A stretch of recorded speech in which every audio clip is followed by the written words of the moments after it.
All right, I'm starting the live stream with y'all.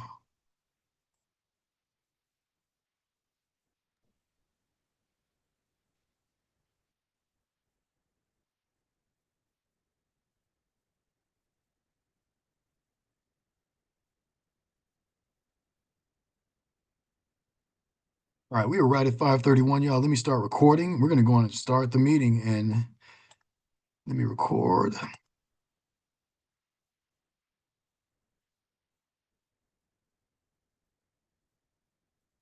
Did y'all get a message showing that it's recording? Because it's not showing me that it's recording.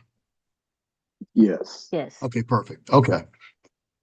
All right, let's go on and get. Let's gonna jump. We're gonna want to jump right in. I'll be serving as chair this evening, y'all. Our chair and co-chair out, so I'll go on and serve as chair. But I do want to say good evening to everybody. We want to welcome you to Young Middle School's Go Team meeting, where we're going to follow the agenda as it has been emailed and it has been publicly noticed. I'm going to remind everyone that this is a meeting of the Go Team, so only members of the team may participate in the actual discussion.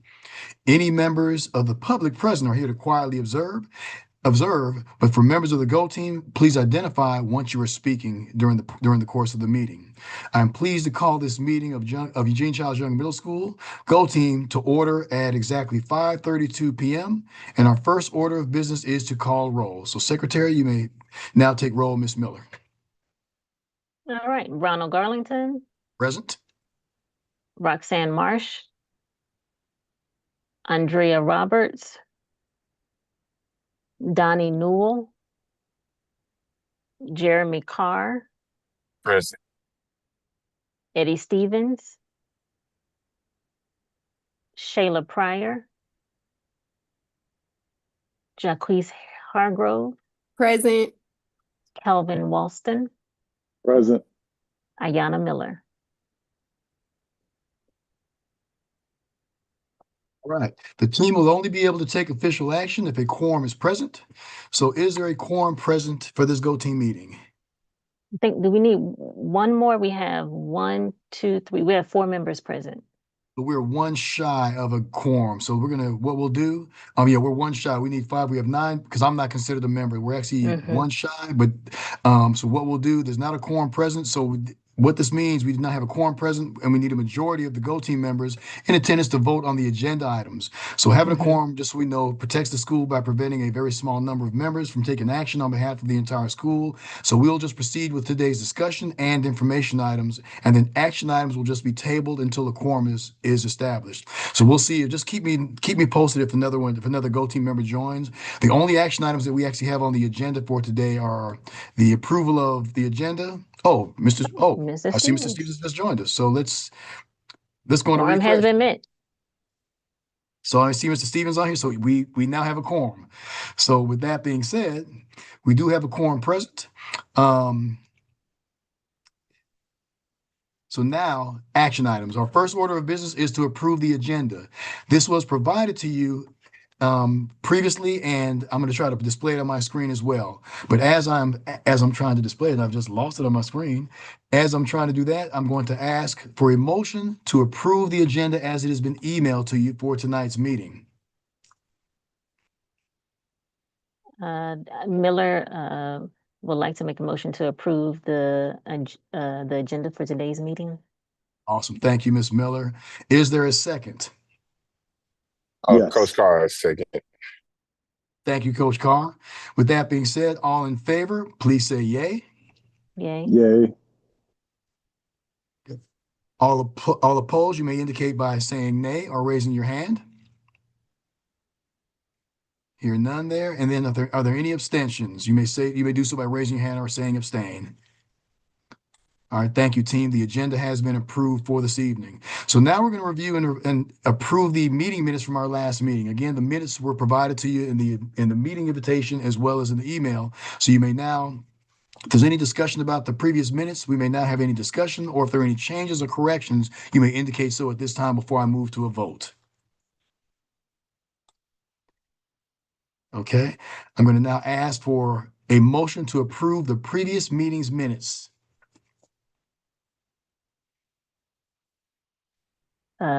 Ms. Miller makes a motion to approve the previous meeting's minutes. I second that motion. Awesome. All in favor, you may do so by saying yay or raising your hand. Yay. Okay, thank you, team. All opposed, you may do so by raising your hand or saying nay. All right, hearing none. Any abstentions, you may raise your hand or say abstain. All right, thank you, team. So the minutes as well as the agenda, they've been approved for this evening. Those are our two action items for this evening. There are no further action items. So at this time, we're gonna move right into discussion and then information items that we have. And so I'll go on and share my screen and present to you that information on that for this evening. So screen 2. And can y'all see my screen that says Go Team Meeting? Are y'all seeing that? Yes. Outstanding. All right, so let's roll on through. This is our Go Team meeting, of course, for April the 23rd, 2026. And there's our agenda, which we've just approved. That's our agenda for this evening. We've approved it, and it was also sent out earlier. So here are some of the things we're going to talk about first. We're going to look at the spring map results, and then in looking at that, we're going to look at the spring, the beginning of the year to what our last map data was telling us. So we'll kind of run through that, and then we'll have a little bit of discussion about that as well. So first, we're going to start with math. This is it says fall to spring, which is our first map assessment that we did at the very beginning of the year to the last one that we just did like in the last several weeks. So the key thing to focus on as I show you all these screens is right here where you see me kind of hovering, where you see young highlighted right there in blue. That's the key thing to look at.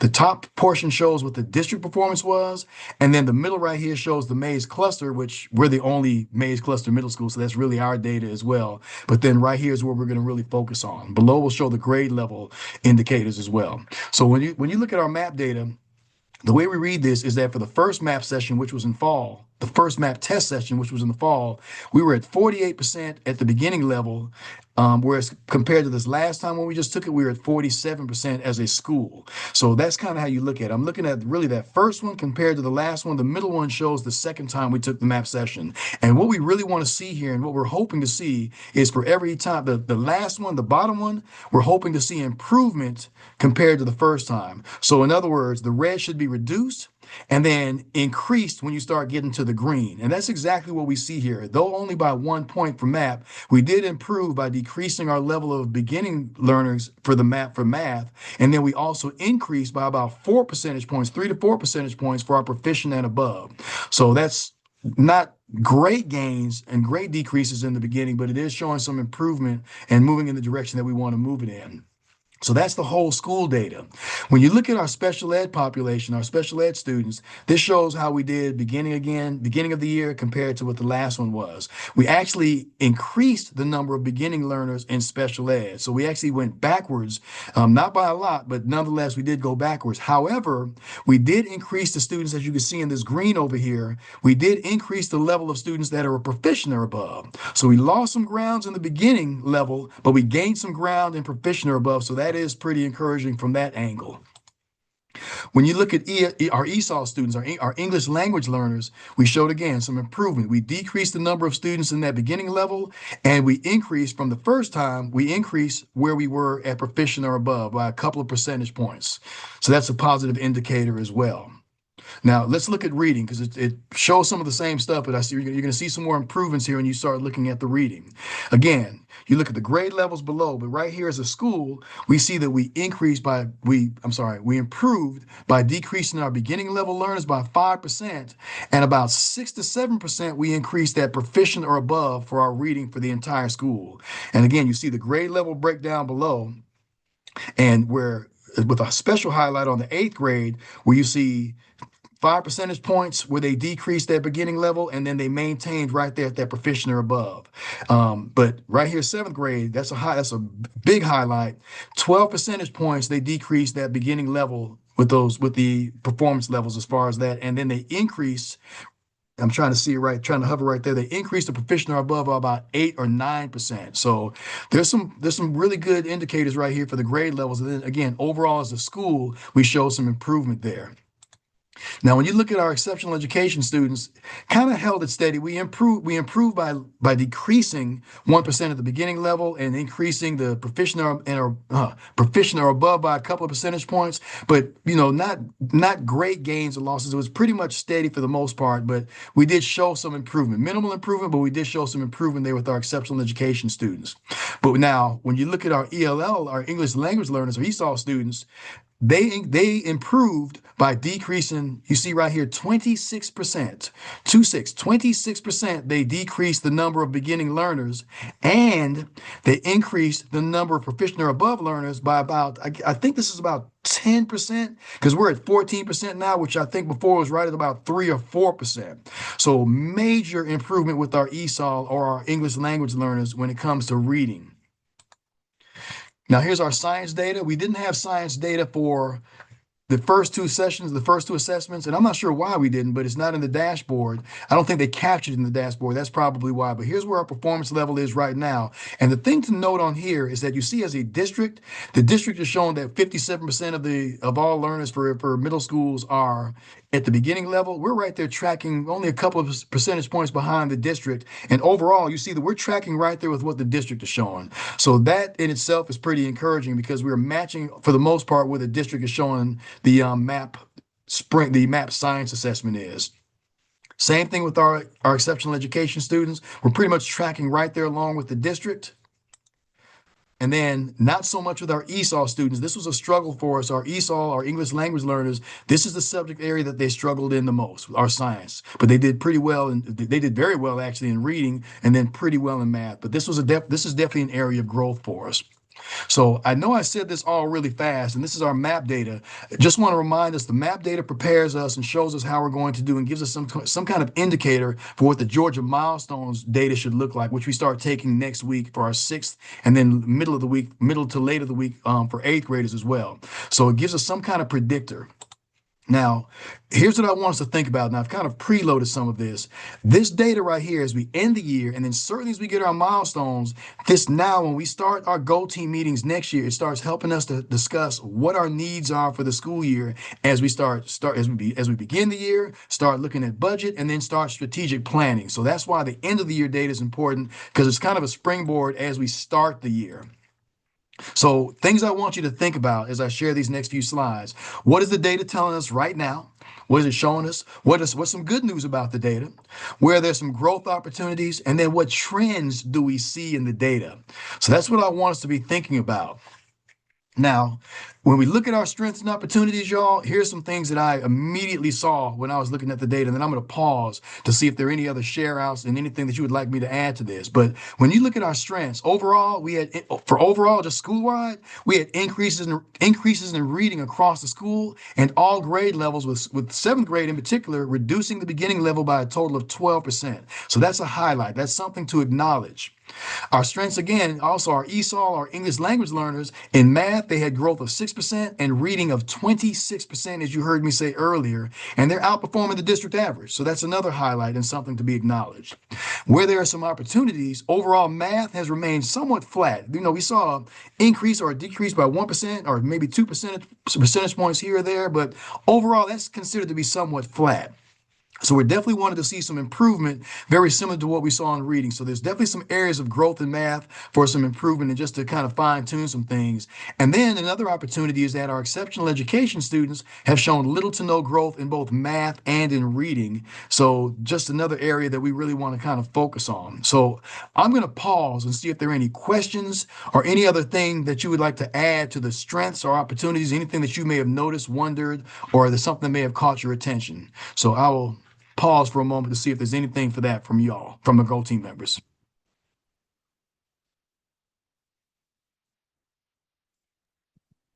I guess I did notice the trend in the winter testing, but I also noticed that fewer kids are typically testing during their window too. But we also have our beginner for some odd reason. Yeah, you mean for the winter assessment? Yep, yep, and it was true across pretty much all the assessments. Yeah, something about that winter, and Dr. Bennett and I have discussed this so many times. They've going back 3 to 4 years. Something about winter, we lose ground during the winter, and the winter meaning the second time we take it. That's usually in January, I believe. No, December. Well, this time it was December. But for some reason, we always seem to lose. We don't gain ground in the winter. Very rarely do we gain ground during the winter, and that's certainly the case here, where we lost ground right here. Right here, we pretty much stayed. We lost ground right here again.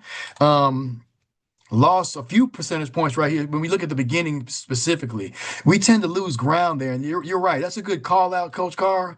And the key with the winter, which is why we did the map 3 times. Most schools only did it 2 times. A lot of schools, they had the option of doing it 2 times, but we wanted to do it that third time to get a better indicator in the spring to see if there's improvement from fall to spring, because fall to winter is not necessarily a good indicator, because generally that's where we lose ground, and all schools do that across the district. So you're right, that's a good call out. There's something about that winter assessment where schools backtrack, they lose ground, and it's not a true indicator of any growth. It's not really a good predictor either. Good call out. What I will say is that this map data, and then certainly when we get our Georgia milestones data, y'all, which will be over the next few weeks, that we'll take it over the next couple of weeks. Over the next few weeks, we'll have it, and certainly by the time we come back together as a Go team, that's going to be the data that we use to really drive what all of our conversations are going to be as far as staffing, our needs, strategic planning, budgeting, especially. That's going to drive those discussions, y'all. So you don't have to memorize this. This will come right back up. You'll see me share this again right at the beginning of the year at our first Go team meeting. But I just wanted to present this to you at the end of the year, just to kind of show you what our status is right now as we approach the milestones and as we conclude the year, because this is our last official Go team meeting of the year. So I'm going to proceed. If there's anything else, just chime in and just call it out if there's anything else, you all.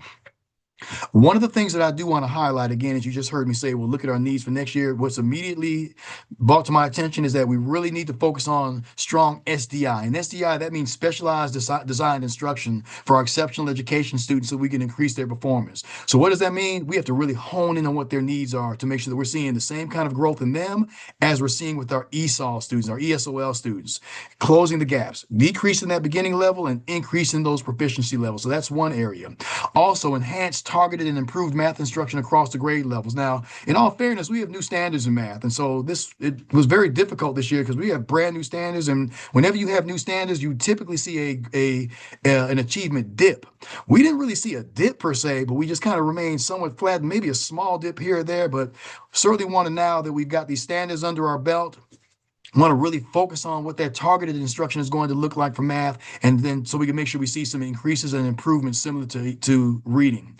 And then the other need is just to maintain that trajectory that we're seeing in reading and with our ELL students, to make sure that we keep increasing at that same level so we can continue to improve that proficiency and distinguished level. If you keep getting kids out of beginning and then you keep getting them out of developing, that means you're pushing them up to proficient and to distinguished. And that's what our goal is, to ultimately improve the proficient and distinguished level, because that's what our strategic plan calls for based on our end of year goals.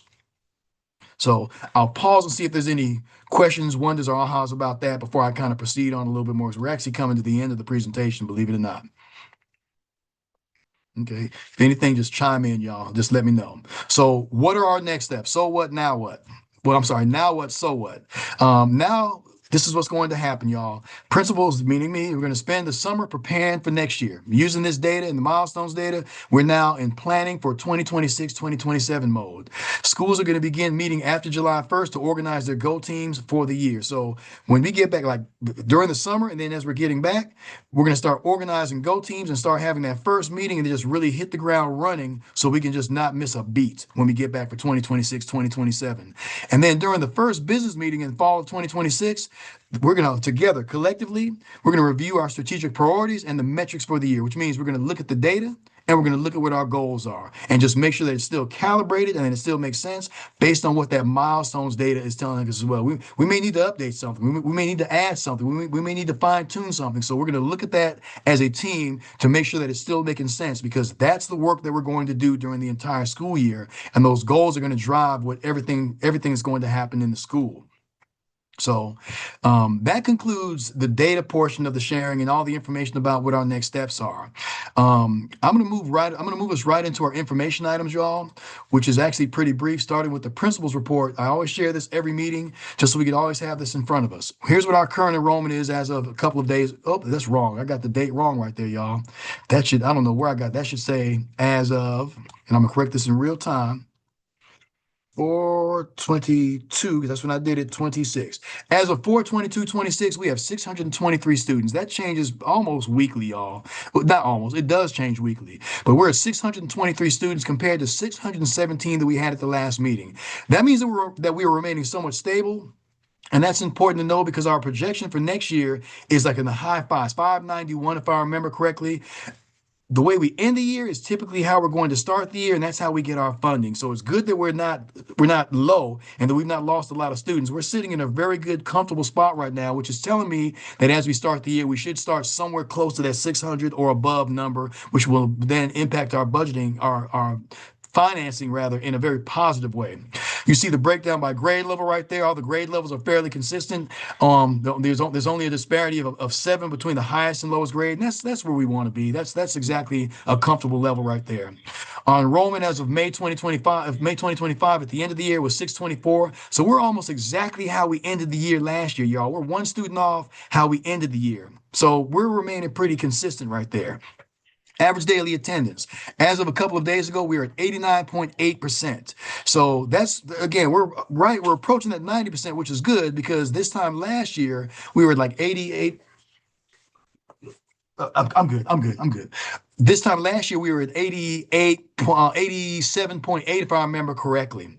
But so we're at 89.8, 90.3 is where we were at the last meeting. And you see again the breakdown by grade level, sixth grade being the highest, and then seventh and eighth grade being tied at 89.6%. And then our suspension rate.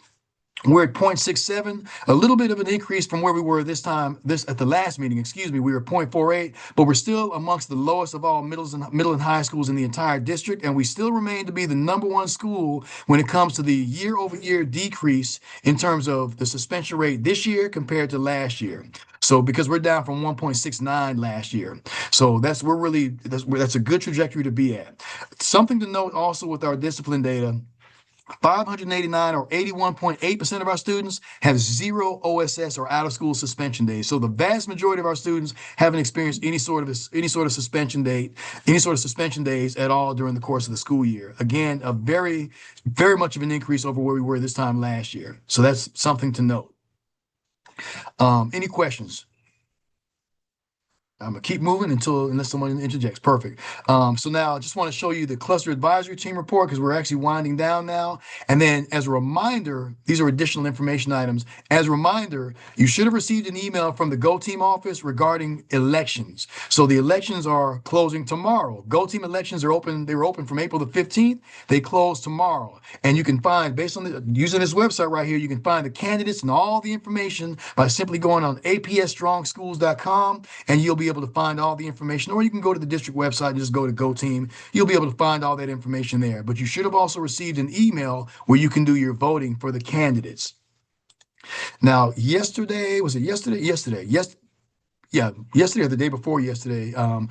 The 21st, that was Tuesday. We did have our last cluster advisory team meeting for the year, and you see the agenda right here in front of us. And it was really about trying to make sure that the schools were able to meet in the cluster and just align with our plans and what our opportunities for growth and what our success stories were for the school year as we approach next school year. Very similar to how we've been talking about in the Go Team. So the cluster shared out, each school shared out what those opportunities for growth were, and just started to look ahead for 2026, 2027 as we align our goals and align what our work is going to be for next year. And then in the general session, there were points of pride. And then again, looking ahead to 2026, 2027, and just making sure that everything is aligned as we do the work for the upcoming year. That's what the focus was. So last thing, Go Team members, be sure to complete your end of year surveys. You should have received something from the Go Team office regarding that as well. So be sure you complete your end of year surveys. Those are available right now. Check that email for the link. If you haven't received it or if you have any questions, simply email the Go Team office, or you may reach me and I'll connect you with the Go Team office to get that link so that you can do that. And then finally, complete your required trainings as soon as possible. And with that, if there are any questions, again, simply contact the Go Team office so that we can make sure that you are in compliance and in alignment with the expectations. With that being said, that ends the information items and the discussion items. And I'll pause to see if there are any questions at this time.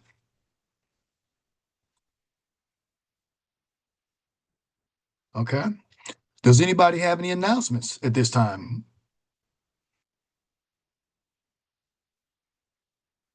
Okay. Hearing no discussion items, no further discussion items, and no announcements.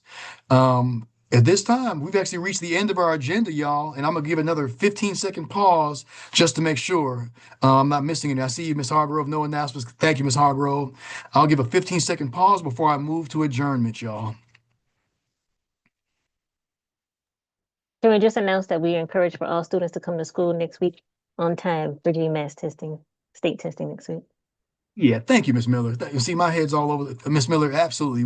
We are starting milestones on Monday morning for our 6th grade, Wednesday for our 8th grade, and then the following week for our 7th grade. So starting next week, we are starting testing. We need everybody in school. So anyone who can see us or hear us, everybody, please come to school and on time for testing. And thank you, Coach Carr. And another great announcement too on the athletic front, our flag football team is #1 in the division right now.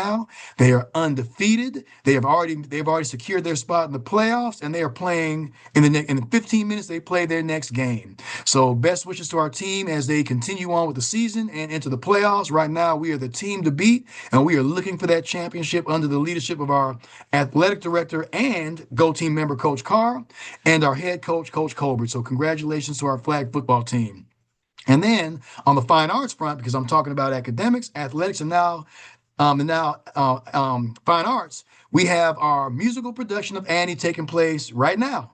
Tonight is our first showing, and then tomorrow again at 5:30. So again, anyone who can hear my voice or can see us, please come out and check out the Annie. They have been working all year. Our students have, and our fine arts department teachers all year. They've been working on this. So it started at 5:30 tonight, and it'll conclude tomorrow at 5:30 p.m. with the final production, the final presentation of the production. So please come out and check out Annie. So thank you. You thank you, Ms. Miller. You helped remind of a lot of. So thank you, Ms. Miller. Any other announcements or anything else for the Go Team? Because this was our last Go Team meeting of the year, you all, and you all have been absolutely amazing. I would like to thank everyone. We have had a quorum every single meeting without fail. So that's because of you all. I appreciate y'all. Looking forward to ending the year. That we've now ended the Go Team and ending the year, the school year on a positive note, which we've been doing as we springboard to next year. So we've reached the end of our agenda, y'all. There's no other additional business or announcements or any other thing at this time. The time right now is 5:58. I'm going to ask for a motion to adjourn the meeting.